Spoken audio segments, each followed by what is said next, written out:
there, I'm Cole Powers, and this is my 2008 Hummer H2. No, it wasn't the cheapest Hummer on the internet. It was actually one of the more expensive H2s that I could find. I found it using Auto Tempest, which I've been using for a long time.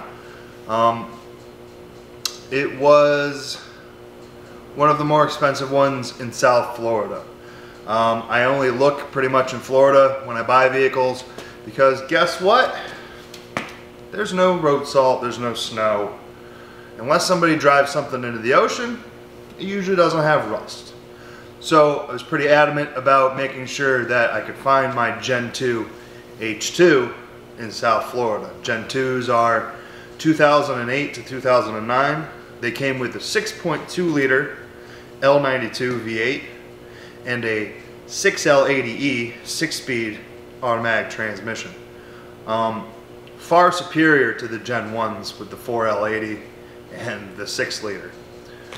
They also came with the updated interior, which if you ask me, looks like they stole it out of an Escalade or a Yukon Denali.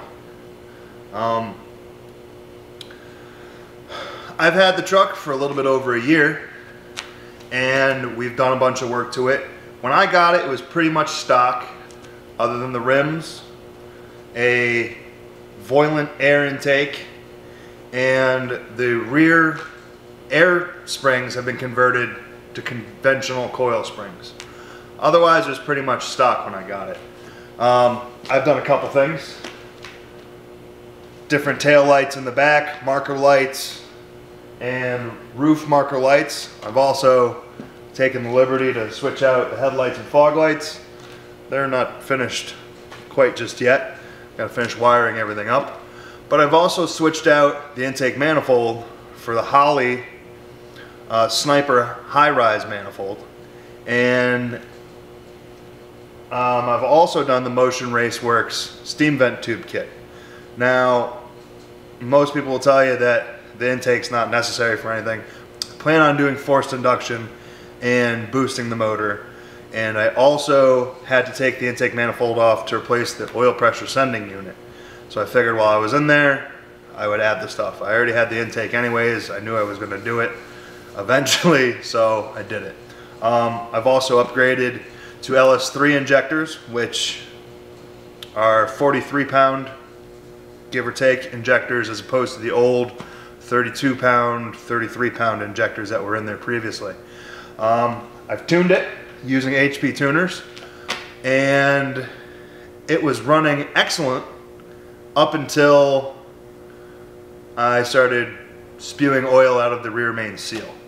I got back home from doing some wide open throttle pulls with my tune, and just a pile of oil on the floor the next day when I came out to drive the truck. So she's gonna have to sit for a little while until I can find some time to drop the tranny and transfer case and get to the rear main seal and replace it. I'm also gonna replace the cam sensor. The O-ring around the cam sensor tends to go bad easily, and while I'm over there, it's cheap enough to replace. It could be my problem, who knows. Now that I think of it, I've also added these lovely Power running boards. Now, like I said, I've had the truck for over a year now. It's been an excellent truck. When I first got it, it was getting about 12 miles to the gallon, 12.2 miles to the gallon. Now with my tune, we're getting almost 16 miles per gallon. So my advice in the tuning department is don't get one of those handheld tuners. Don't waste your money.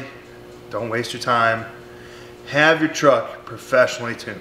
Even if you don't have any parts on it and you're not trying to go fast, there is gas mileage hiding in these big Chevy, GMC, Hummer trucks. From the factory, they're tuned very generally. They're not specific to the vehicle. Every sensor is going to be a little different, you know, the outcome is going to be a little bit different on every vehicle.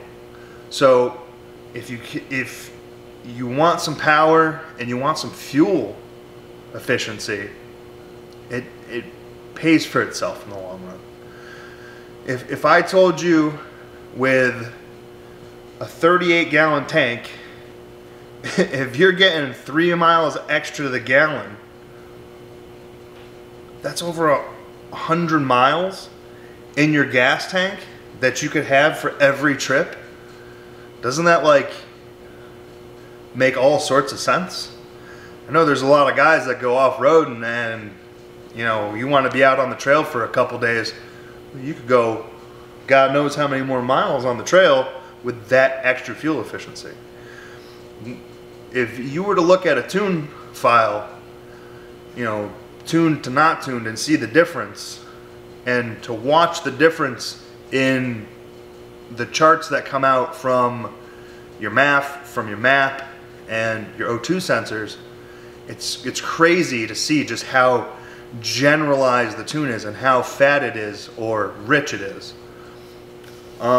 Anyways, I have some videos that once they're edited I'll get to showing you, and I just really wanted to introduce you to Hank. She's a big girl and I love her. She's one of my favorite vehicles. I've had almost every SUV you could think of, as far as American SUVs and Japanese SUVs, and you know, a lot of them are very similar. Like this is very similar to a Yukon when you're on the inside, except it's much bigger. You know, there's different buttons, different things like that, but you know, it's a big GM vehicle. It's got a lot of horsepower and torque. It drives excellent for a big vehicle. So when I want to relax and drive a big luxurious couch around, that's how I do it. The way people look at the truck too is just incredible. Everybody's got an opinion, whether it's good or bad. Everybody's got something to say about the Hummer. Most people, they'll smile, that's a cool truck. A lot of people get snooty about it. Oh, you hate the environment. Oh, you're an asshole with a Hummer. Maybe I am. Maybe I am. But at the end of the day, most big trucks don't get good gas mileage. Hummer aside, most trucks don't get good gas mileage. So whether I'm driving a Tundra or a F-250 or a 2500 or whatever have you, you're not getting great gas mileage. It's really, we're splitting hairs here. So at the end of the day, I needed something big, and that's what I like. So we're gonna get to fixing the rear main seal. When everything's out, I'm also gonna change the fluid in the tranny, the fluid in the transfer case, and I'm gonna change the fluids in the rear and front diff. I'm under there, why not? My brakes are a little spongy too. I'm not 100% sure if it's the power steering system, because instead of running off a vacuum, the Master is powered hydraulically by the power steering system. I couldn't tell you exactly how that works. I've never tinkered with it or really done much research with it. It's the first vehicle I've ever had that's had that. But like everything else, I love to learn. So I can't wait to dive into it. I also have a 12-inch bulletproof lift kit for it with Fox Racing shocks, dual perches for the front, and we're gonna stuff some 46-inch tall, 18-inch wide tires on there. I believe they're 18-inch wide. I believe. They're 46 inches tall, I can tell you that. We're gonna keep the same rims. I like those rims. And eventually, we're gonna get to the point of turboing it. I don't foresee a twin turbo kit. I think it's just gonna be a single turbo, just because of the space under the hood and ease of use. I really needed to spool up early so I can have low end power. So using, you know, a decent sized single turbo, it's going to come on early. It's going to give me the power I need down low. If I'm crawling over something or going through some mud, or if I'm just trying to smoke somebody off the line. Which, once I get 46-inch tires on there, there's not going to be really much of that. Just one of those things that I want to do. I don't really think there's much else to tell you about the truck at this point. I'm going to show you some pictures. They're going to be probably maybe up here, or maybe they'll cover the whole screen. And now that we've looked at all those pictures of what we've done so far and what we're planning on doing, that's where I'm going to leave you guys. Like I said, I have a bunch of videos of working on the truck, getting the intake manifold to fit.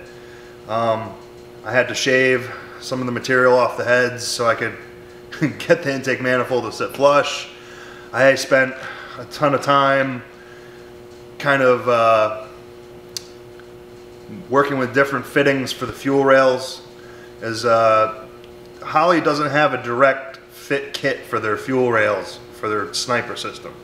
You basically got to get this angle, this angle, this angle, this angle, this fitting, and make it work in a way that the fuel line, you know, sits naturally like it did factory. We're going to be doing a similar project like that with the G8, but that's a different story for a different time.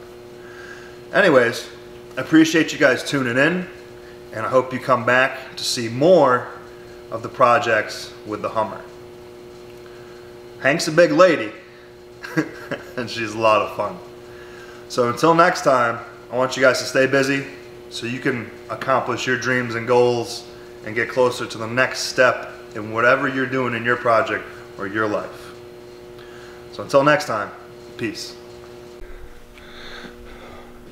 I think we forgot to talk about something important, because I'm sure you guys saw the flamethrowers in my little preview. The flamethrowers aren't real. As you can see under the hood, there's nothing there. There's no plumbing for anything. They're just handles. They're just to help open the hood. That's it. All right, we'll see you later.